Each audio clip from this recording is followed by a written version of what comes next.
I would like to think that this is very, the interest of the public is exactly what is under trial here, because we're talking about the principle that no one should be above the law. That's in relation to the threat that no one is allowed to take justice into their own hands.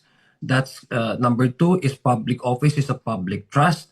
So ang tiwala ng taong bayan dapat suklian ng tapat na pagsiserbisyo.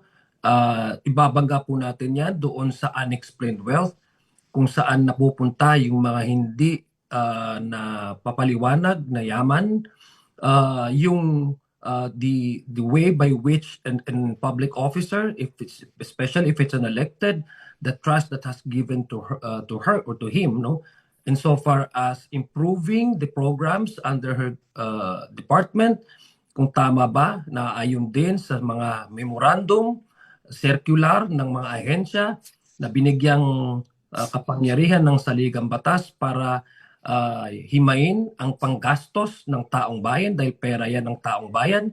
Ibabangga po natin sa confidential funds yan kasi very clear po ang sinabi ng